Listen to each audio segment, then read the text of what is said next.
Okay, I'm gonna call the meeting to order. Please rise for the Pledge of Allegiance.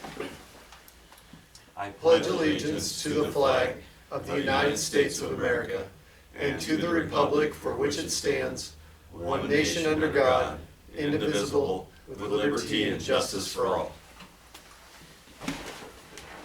All right, this is an open meeting of the Seward, Nebraska governing body. The city of Seward abides by the Nebraska Open Meetings Act in conducting business.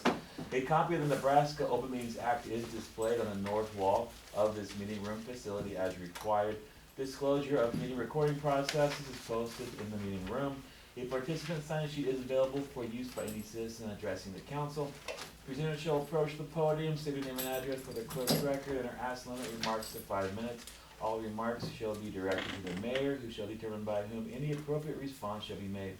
The city of Seward reserves the right to adjust the order of items on this agenda if necessary and may elect to take action on any of the items listed.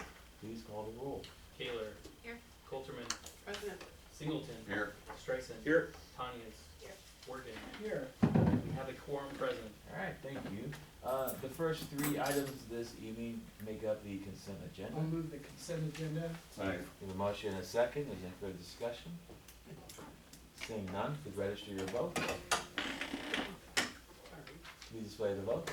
Voting in favor, Kaler, Tanias, Colterman, Singleton, Streisand, Morgan, 6-0. All right, under administrative items, item number 1 is consideration of a request from the Seward Arts Council for approval of sale and consumption of alcoholic beverages at the Seward Band Shell for a second Saturday Art Connection series during summer of 2024. Would one of you like to come Sure. forward and present? Yeah. Welcome. Thank you. I better sign in. And please state your name and your address for Derek's record. Allison Cook, 2227 North Columbia Avenue. And welcome. Thank you. Happy to be here.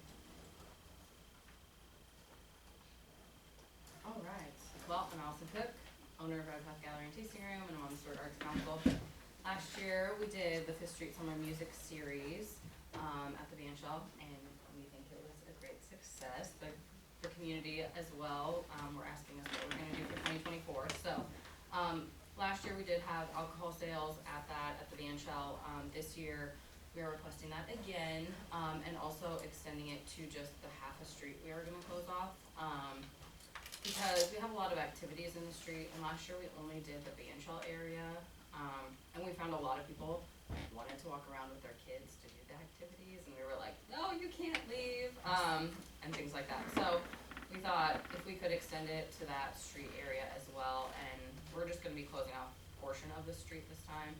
We closed off the whole street last time, and we definitely didn't need that entire space. So we're gonna be adding some more kids' activities like carnival games and food trucks, snow cones, things like that. So that's our request, just to kind of have it similar to last year, just a little bit larger space.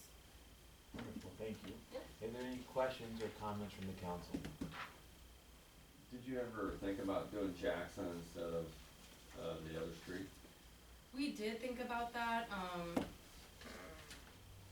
We, I guess, thought logistics wise it kind of flowed a little bit better that way, but we aren't opposed to it. We did have a little bit of pushback last year from one of the businesses on 5th Street, so that was our second option. But, you know, it seemed like where we wanted to have the food truck set and things like that right in front of the Band Shell, you know, it's kind of that main entrance. So we chose 5th Street just for that reason, with like the main kind of entrance to the Band Shell. Yeah, I was just thinking with the restaurants and that, with the parking and. Yeah, and that was one of the, you know, concerns, but we did get approval from all the businesses last year to have the street closed, so. And you're only gonna close a portion of it this year, is that the plan? Yeah, So it'll be less intrusive like that? right, and there's the alley there, Yeah. so we're gonna close it after the alley is our idea, so that people can kind of flow out that way as well, and then they can still get to like Godfather's and the Mexican restaurant, and there's still like some parking on that side as well, so. Good. Any other questions or comments from the council? Otherwise, I entertain a motion. Move to approve. Second. The motion and a second, is there any further discussion?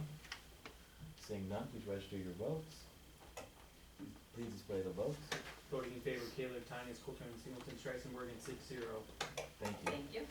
Item number 2 is consideration of a resolution to approve supplement number 1 to a professional services agreement signed November 15th, 2022 to provide environmental services for the Plum Creek Bridge Replacement Project.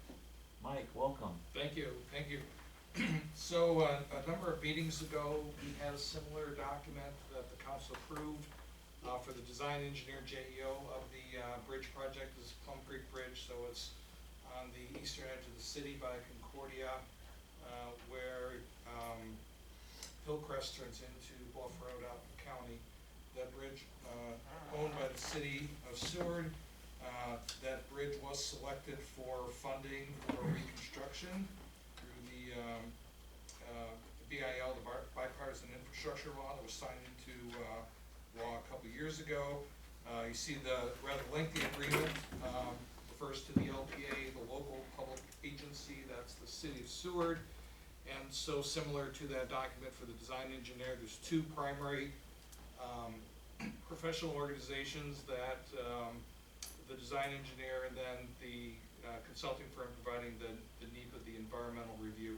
And so with any of this federal money, we have to engage and determine if there's some farmland that's been converted in this process, threatened and endangered species that may be. There's potentially noise, which was found not to be the case. There was an old airfield on Kreutz property that's no longer in use. There was a screening process, and now they've kind of boiled it down in this agreement. You see a lot of crossed out areas that are no longer needed. And then they'll focus this funding on those things that that the review determined that the NEPA study should entail. So again, this is ongoing in addition to the design, 2 phases of the same project. Total project cost roughly estimated at about $4 million. We don't know what that is until the design comes in and they issue documents for bidding. None of the $4 million would be the responsibility of the city of Seward, so we're very fortunate to get this federal funding. We do have a couple of obligations, and one is for the LPA, the city of Seward, to enter this professional services agreement with the NEPA provider. In this case, it's the consulting firm HDR out of Omaha. So with that, we ask for your approval for the mayor to sign this document. Certainly can answer any questions. Thank you, Mike. Are there any questions or comments from the council? I'll make a motion to approve to have you sign the document. This is a resolution. Would you like to introduce the resolution? Yes, sorry. Okay. Yes, I'll introduce the All resolution. right. The resolution has been introduced and is designated as resolution number 2024-16. Would anyone like to move that this resolution be passed and adopted? I'll move. Second. We have a motion and a second. Is there any further discussion? Seeing none, please register your votes. Please display the votes. Voting in favor, Kaler, Tanya, Coltrane, Singleton, Streisand, Morgan, 6-0. Thank you, Mike. Don't go anywhere. All right. All right, item 3, consideration of a professional services agreement with Olson Incorporated for wastewater SCADA Phase 1 upgrades in the amount of $247,000. Welcome back, Mike. Thank you very much. Joined tonight by Brandon Cole, Water Wastewater Director. And so we do have SCADA systems, supervisory control and data acquisition, if I remember the acronym correctly. And that's essentially, this is small computers that we have throughout our facilities, the water treatment plant, the wastewater treatment plant, the water tower, the future levee pump station, the new one. These will all have these SCADA systems, little programmable computers or little modules that kind of give the instructions. That's labor saving. Essentially, it allows our staff, relatively small staff, to control a great number of facilities, treatment valves, all sorts of instrumentation and things like that. This is also allows us to monitor in real time flow, level of the water tower, total process through the water plant on a daily basis, and trends that over time as well. Breaks it down in the various categories that we look at. Same with the wastewater treatment facility. We can tell how much we got coming in at any given moment, how much we treated throughout the whole day, what that's been over the Plus, it also allows us to alarm us out, if we do have an incident where it registers a phone call to the person on call, so they can respond a lot faster. So our current system is aging, so it's woefully old, difficult to upgrade, difficult to find new components to replace the ones that go bad. So just like your laptop, your computer, ultimately over a decade becomes obsolete. So basically our system is obsolete, and we're taking this opportunity. This is phase one of this project, essentially to go through, and there's selected areas in phase one, the water treatment plant. We are adding a third skid, separate project. We'll have in this project the SCADA system upgraded and allow for that third skid to function with the existing 2 skids.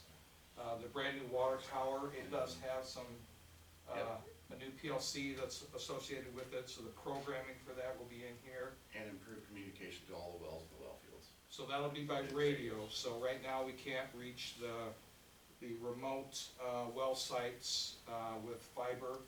Currently, we could potentially use cell, but we'll continue to use radio, and now we'll move it to the water tower with the new water tower project. So this essentially is phase one to kind of upgrade our entire control system, so allow the operators to remotely operate it, so you get an alarm at 2:30 in the morning, you're on duty, you're on call. If you didn't get the call, you can certainly access certain aspects of the control system from your bedroom, right, from your living room, however that may be, and of course, in many cases, they do have to still drive down. So this is the first phase, $247,000, some change. It does detail on page, there's 4 pages of the letter agreement, and then the subsequent 5th and 6th pages essentially is a summary of the scope of services provided here. So with that, we ask for your approval for this contract with Olson. Thank you both. Any questions or comments from the council? Move approved. There's a motion and a second. Is there any further discussion? Seeing none, please register your votes. Please display the votes. Voting in favor, Kaler, Tines, Coltman, Singleton, Streisand, Morgan, 6-0. Item 4, update on the Bradford Street Storm Sewer project. Okay, thank you, and good evening, and I'd like to extend this as well to Park Avenue as well as Bradford. Technically, they're 2 separate projects that we bid at the same time, led to the same contractor as well. The Park Avenue project is proceeding faster than the Bradford Street project, and it will complete earlier. And that is primarily because constructors, the contractor for NDOT on the Highway 15 project, they will start at the intersection of Park Avenue and 6th Street. And so after this next phase is complete, on July 8th, they will move down to Park Avenue. They will either head north towards the school, or they'll actually head south towards Bradford and start there. So we want to complete that project. The storm sewer is installed as far as past 7th Street actually, so they have about 3/4 of a block to go. It's pretty substantial. There's 3 main large pipe that extend under the eastbound lane of Park Avenue now, and so we're nearing completion. We've had in the last week and a half a lot of setback due to rainfall. We did have some utilities moved out of the way. Yeah. We do have an upcoming water main loop on the Bradford project. So the Park Avenue project is slated to be completed in June. The Bradford Street project is also slated to be contractually, it can extend in August, but I do believe they're gonna finish before July 1st on Bradford as well. And so that project right now is all the way to 7th Street, hasn't quite crossed 7th Street by the Civic Center, so it's just essentially a block north of here. We will have, at 7th Street, we will have to move the major water main out of the way. We do that by putting in 45-degree fittings, and we essentially push that pipe, new pipe, below the storm sewer. And the water main that we have to move or drop down with the offsets is the 12-inch main arterial, so to speak, for the north water tower. So this one's getting a little important. We want to make sure we can do this. The plan is now to do it it in 2 phases. We will cut in 2 valves on one day, and then that way we can still open up the main line. And then the second day, we would do the drop. The reason for that is, given the age and the size of some of the 4-inch little offshoots mains that run through town, we don't wanna leave it down for an extended period of time. Added pressure on those. We don't wanna be chasing tiny little leaks all over the place. And plus, feeding that tower that's on the north side of town, we wanna make sure we don't drain that down, due to consumption, so. So once we remove this large 12-inch main feed to the north tower, then essentially all of the distribution gets pushed onto the smaller system, and essentially this is in the older section of town. So it's an older cast iron from the 1930s, 1940s, 3-inch and 4-inch. And we have had a spate of main breaks before along Main Street a couple summers ago, and so we certainly want to avoid that situation. So we're trying to pick dates that are advantageous, low demand dates. We do have this tentatively scheduled for Thursday, May 30th for the valve installation, and the following Wednesday, June 5th, thank you. So we will most likely have a public announcement, and on those days ask the public to refrain from outdoor water use, primarily for irrigation. And so that reduction in demand should help us avoid any unforeseen issue with main breaks, ease up on the pressure in the system. So question on that, are you gonna have to shut down water to that main tower at all? No, it'll still be fed from the other ancillary areas around. It just won't have that main conduit for those extended time it takes to put those pieces in. Just worrying for fire support if you have Yep. major No, fire. certainly. Yep. So what day are we asking, is it a day or is it a couple days we're asking the public to lessen their water The use? 2 days, we anticipate the first day being a Thursday, and we have selected May 30th as a target date. Of course, they have to get that far, right, in the project to be able to do that. It's somewhat weather dependent in the next 4 weeks or so. And then the following Wednesday. So we're trying to catch it so that we. So it'd be 2 different days, it's not for like that whole period? No, Correct, it's 2 not for the individual 2 days. Yeah, no, that makes sense. And the I work just- should be done within that 8-hour period of time, hopefully less, with the good staging, excavation, exposure in advance. We hope to reduce that to somewhere close to 4, maybe 6 hours instead of the 8. And so we'll try to do a very good job, limit how much people are without water, and of course, limit the risk to the system. And then you got a backup plan in case the line does break. We do, indeed. We'll certainly have a crew ready. So time of day, we're planning to start roughly at 10 a.m. That's when our peak usage in the morning typically drops off. I'm just worried for, if we had a major fire north, Yes. are we gonna make sure the old tower is full, or is that even operational? We're going to make sure that the towers on both those days, both towers are as full as we are comfortably getting them. Right now, we average around 27 feet in each tower. 30 is the overflow level. We've discussed taking it up to about 29 feet. Having Giving extra us a water. 2-foot buffer. Mhm. Of course, when you do that, you increase pressure as well. Mhm. So that's something to consider as well.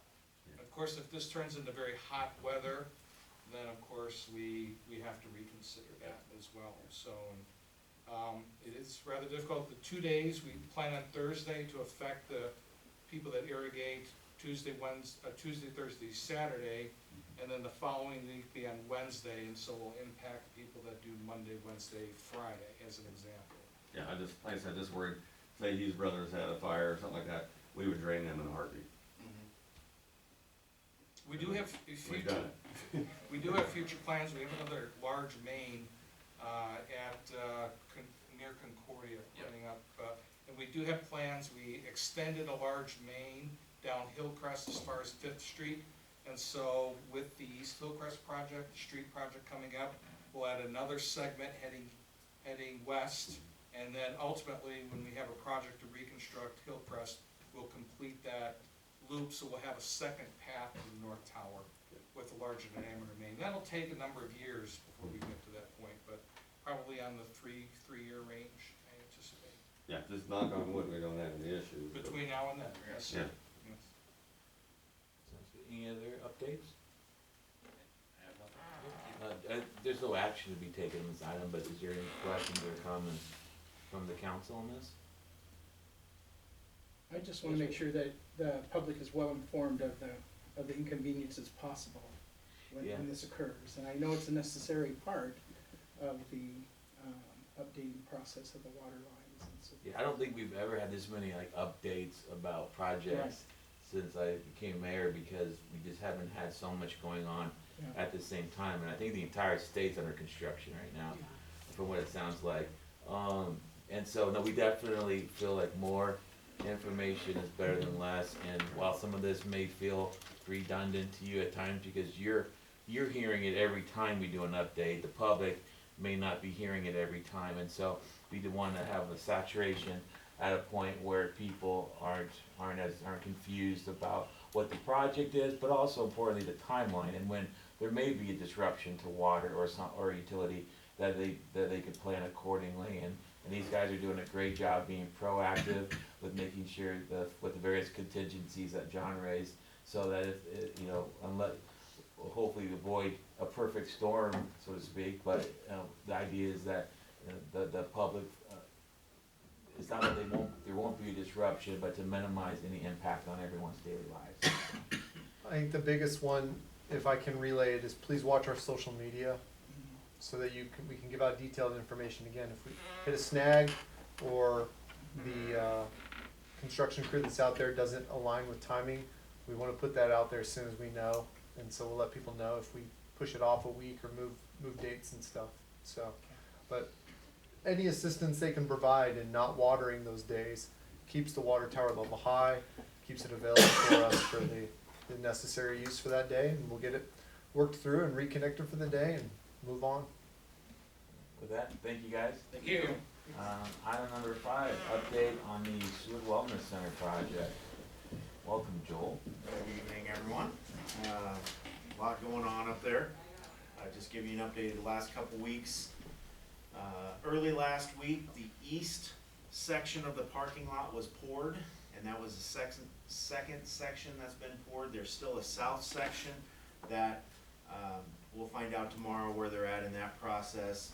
But I did hear today, they were able, with the rain and everything that came last night, they're able to use the west section, that was the first section, to put trucks up on. So that definitely helps any mess out there, and hopefully we'll get that poured, the south section, in a good amount of time, and then the whole parking lot will be poured. If you've been by, the whole west section, the metal exterior on building B was put up by the end of the week. That's the white section that you're seeing. So that was the most time-consuming part of the metal exterior. And the rest should go much quicker going around the building. So that was completed, and as they continue on the other sides, then they will allow them to do the roof sheeting on part B. So they'll do the sides, and they'll do the roof, and they'll kind of continue working that way. Also last week, or it was even 2 weeks ago, towards the end of that week, waterproofing for the precast walls for the pool area was done. And so that continued that process. The pool dig will continue this week and is scheduled to be done the end of next week.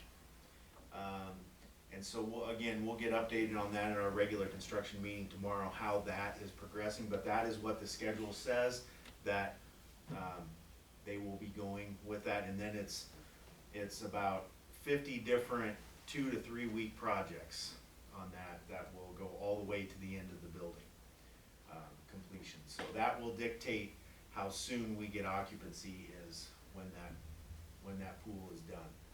So just moving around with that, they are working on slab preps for inside the building for the concrete pours.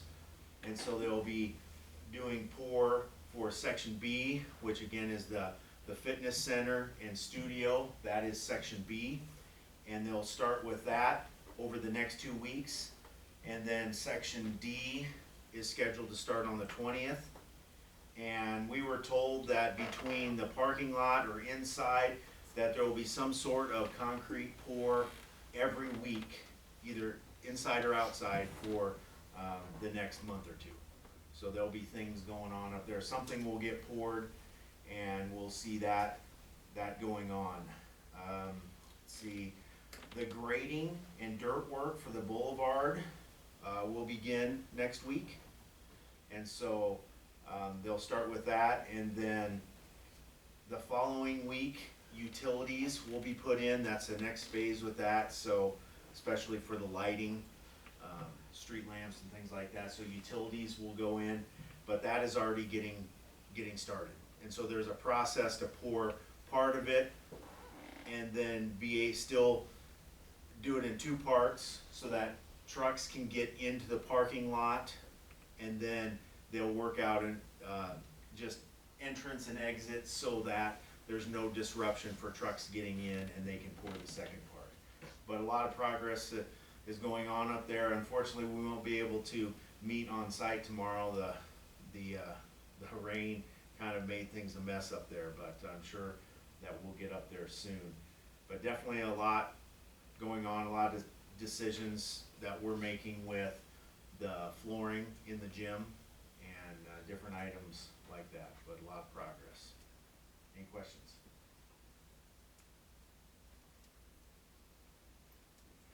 Sounds good. Thank you, Joel.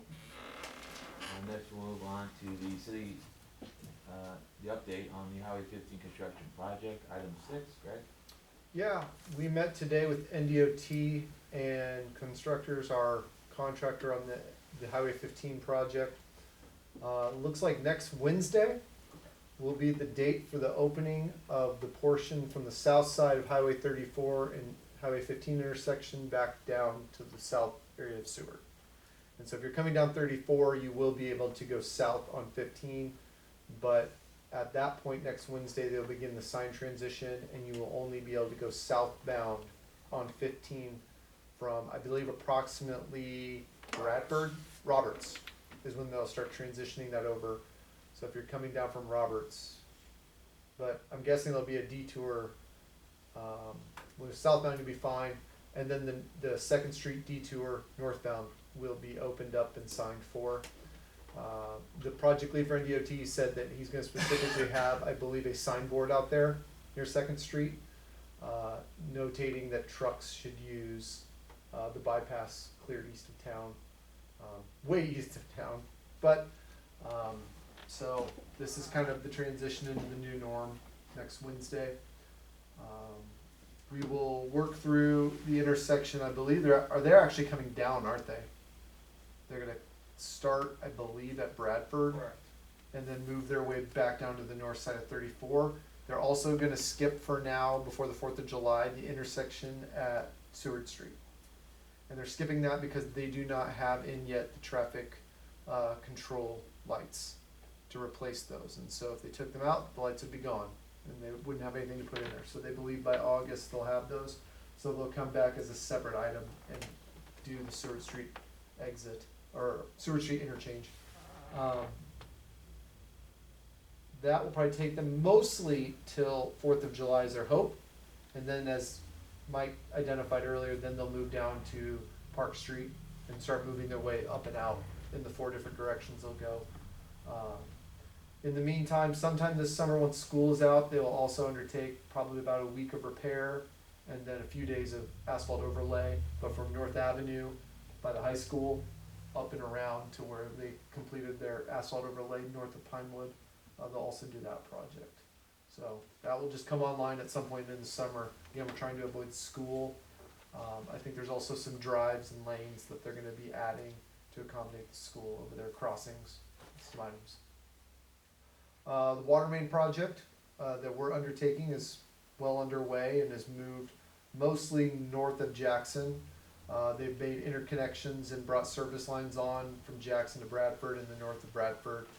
made different connections and pushed through all the pipe. Is all the main pipe in now, Mike, on that? It is, except for the interconnection to the old, there's some short sections. Okay. So, I think 7th Street was one of them down at South. some little peripheral areas. And so they'll continue to try and stay ahead of Highway 15 into a T project, but that looks to be on tap and in order. So, again, just be prepared. We'll get the social media out there, but Wednesday is gonna be the transition day. So it'll probably be the first part of the morning to get striping down temporarily, and then they'll do sign change after the lunch hour, and that'll be open. So just A week from Wednesday. a week from Wednesday, not Okay. not tomorrow. Okay. A week from 15th. Wednesday. Yeah. Yep. May 15th. A week from Wednesday. So, other than a few snafus with people walking through concrete or riding their bikes across it, they've done really well. Again, it's a incredible inconvenience, but they've done well to keep Jones Bank drive-through open and that headache that was involved. This will probably alleviate that entire problem once we get to next week. But we'll continue to work and give notifications and have somebody go down and talk to the business owners along between Highway 34 and Seward, and then also Seward down to Jackson. They've already started working with Bassmart and some of their needs and things like that. So overall, pretty good. We've had some decent weather. They've been able to work through some weather items and rain and stuff like that to get it all in. So I think we're in good shape, and we'll just continue to monitor it, but things seem to be on schedule at the moment. Hopefully they'll stay that way. So, Mike, anything else that I missed there? No. I think that was it there. Again, very accommodating. If we need to grab them, if we need to ask a question, if we have a complaint, or a communication issue, they've been very, very good about getting a hold of us. I just had a question from a constituent asking about how they determine how much they pour or which sections they pour. Like, as far as how much they pour at one shot. Have you seen a jigsaw puzzle before? Yeah, oh yeah. I think sometimes it is, again, I had a bird's eye view of this whole thing going on right outside my window. Sometimes I think it's just pieced together based on different things that they see when they get in there. Obviously, they have their paving machine, so when they are utilizing the big paver, it has a certain width it can max out on. Do you know what that width on the one they've been utilizing? It's probably about 30 feet, but I'm not sure. And so when they can utilize that, they're gonna utilize that, but that usually is like a half-day pour. And they'll try to get as much as they can, and as much length as they can. Once they get into the next sections, we'll probably see some bigger pours because the stretch is a bit longer. And then when they get to the Park Avenue up to like Bradford and Roberts, those pours, they could be pouring all day because they'll get it all set up. Really, it also comes down to how much that machine kind of sets up on its own, correct, Mike? Yes. They don't need as many not frames, what am I looking for? Forms. They don't need as many forms on those. Sometimes they set them in for intersections and things like that, but that machine kind of sets. It's like Play-Doh. Yeah, it holds it in, so it just kind of sits there, and so that can be a limiting factor because sometimes you're gonna utilize those throughout your pour or throughout your project, and so you have a limited number of those available if you were using a more traditional concrete lay route. So I'm guessing Mike can probably, if you have questions about specifically the consistency or the mix or how those technical questions, I'm sure after the meeting, Mike can get that information for you and then you can share it with your constituent, because I'm sure there's a lot of technical aspects to these projects, and so we can pretend like we know the answer, I would but Mike argue can actually get it for everyone's you. different though, because we had to keep Jones Bank drive-through open, so you have to do all this accommodating around it. Scooters is gonna be similar, Fastmart's gonna be a little bit of that, and so it's just what each block is giving you in regards to access or utility or whatever it may be. You're matching up with Seward Street, which isn't going away at the moment, that intersection, and so it's just, they're cobbling it together a little bit. I think it will become more natural once they move down to that further north sections, because that's just kind of a residential section. Can I add, are you familiar with Microsoft Project, Gantt charts? Mm-hmm. So they have one of the most intricate I've ever seen. And then they have a plan set that they've color-coded. They're they're using a couple dozen colors. And so as conditions change, and they can't do some work, then they find something else to slip in. Very highly coordinated and choreographed. They're doing a great job, so very good contractor. That's great to hear. Thank you. Do you want to go into your report? Yeah. One of the big things I want to note in the report right now is that we're in that weird season before the seasonal employees show up, and the grass is going like crazy. And so at places like the cemeteries, all our public properties, streets where we're mowing right-of-ways and stuff, baseball fields, parks, you name it, we're basically utilizing every employee we have. But at the same time, we were down 2 street employees due to surgery. We had 1 opening in the streets. We have 1 opening in public properties. And so we're basically utilizing almost all our time, let alone we just started baseball and softball games for rec. The Junior Jays and the Jazz, they've started going. We've had Concordia continuing to go into this evening with their playoff run. And so we are spread thin. So you may see some areas that are getting a little tall. We're going to try and get to them. I mean, you'll see Bob Core and the managers out there on mowers and stuff. So we're going to try and hit everything, but until those seasonal shows up, this is that gap time. So it's really, really tough. But And it's hard to complain about the rain. So It's we're great to have very it. happy and fortunate for the rain. So that's just one of the consequences. And so until we get caught up into our seasonal health. Just a lot of things. We're continuing to work through all of our projects, and some of you are familiar with those, whether that's the RO treatment, 3rd skid that we talked about earlier, all the stuff with Highway 15, the water main, storm sewers. We're beginning the budget process, and so probably at your next meeting, we'll start scheduling meetings out for the council and trying to identify some of those for you. But next week, we'll be meeting with all of the department heads for their initial look at the budget. So that's a 3-day process just for the departments, not even the administration and our portions of the budget. We wrapped up mostly all of our targets and evals and everything with every employee.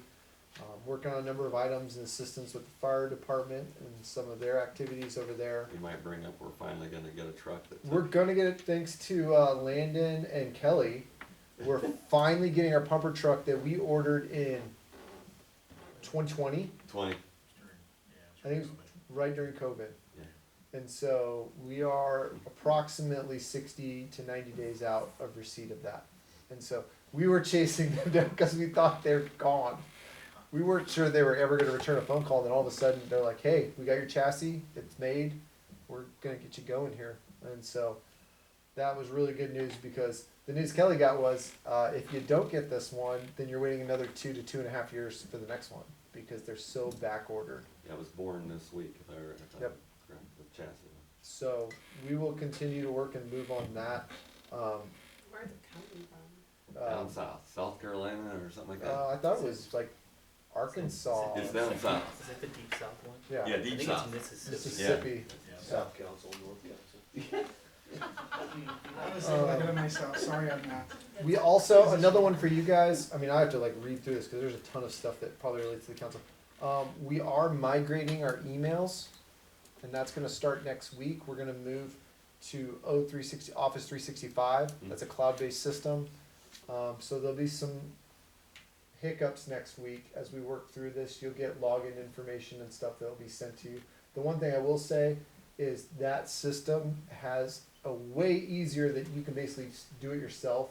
If you get out with your, the issues that we have where it's hard to log in, that whole system's based online, so you can sort that out yourself, and you don't need to call BizKill 3,000 times. We'll actually be able to help walk you through it now, and we can help you from the office rather than waiting to see if it gets I back use to you. D365 every day, so, Yeah. and then phones.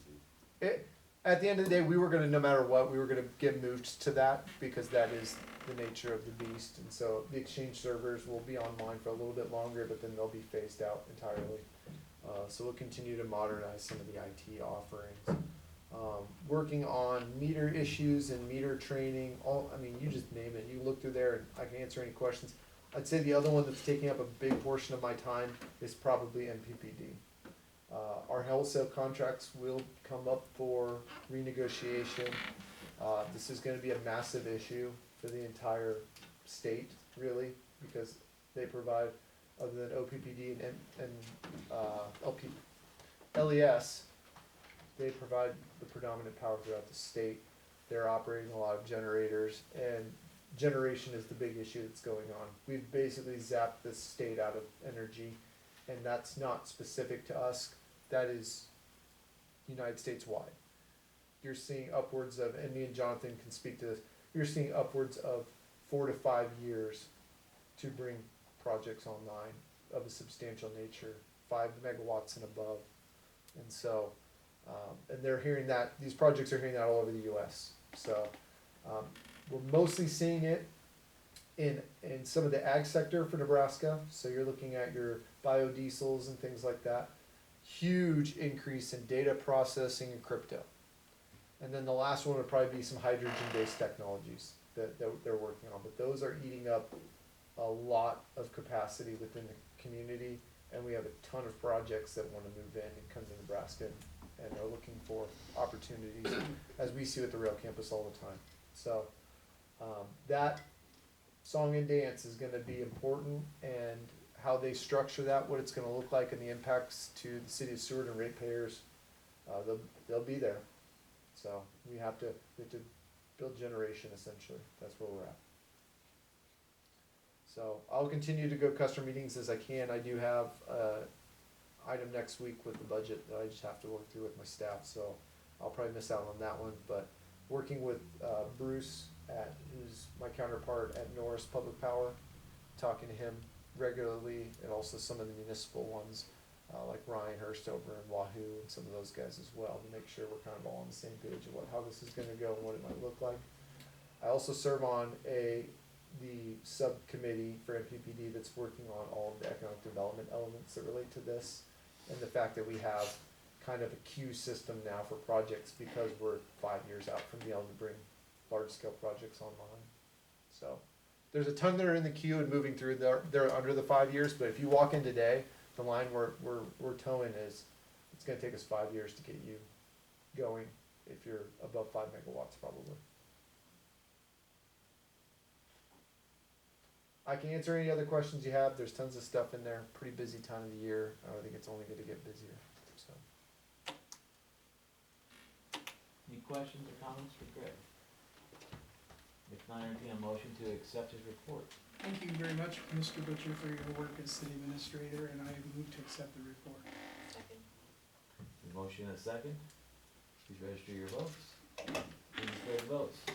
Voting in favor, Kaler, Tines, Colterman, Singleton, Streisand, and 6-0. Alright, do you have any future requests for council agenda items or administrative action? Seeing none? Where's Jonathan? I can't see him. Oh, Incognito. can you find a brighter shirt to wear? Yeah, well, I'm Welcome. proud about Seward County. Welcome. Thank you, Mayor. And apologies for being dressed down as a son's baseball game. So I was one of those parents, and there's a bajillion cars at Plum Creek, which is beautiful to see. Last night we got to celebrate Child Care Service Provider Appreciation Day. And I would just encourage you, all of you have those people in your life, please thank them for the work that they do. It's incredibly important. It helps all of us go to work. And so, we just got to essentially thank them through that event last night. Speaking of that, this past Sunday, we had our 3rd ribbon cutting within a month of a new child care center coming into our county. That was at Milford Childhood Learning Center, and they're going to be having 56 kiddos licensed spots. Between the 3 total, we have 199 new child care licensed spots in our county, which means by the numbers, we're no longer a child care service desert. 80 plus counties in the state are child care service deserts, and we changed that in less than 2 years. It's an incredible gift that we have, and that's to all of our existing providers that do just super important work every day to care for kiddos and families, and so, but great news to share on that front. Today was lunch on the lawn as a part of Seward County Gives Week, and you can see the shirt as part of that, of course. And thanks to many of you and other generous donors across the county for supporting this important philanthropic effort to support 40 different charitable causes. And that's going through the 9th of this week, where we'll have a celebration event. Monday, May 20th is our next quarterly board meeting. We appreciate Councilmember Kaler for her continued service on our board to represent the city of Seward.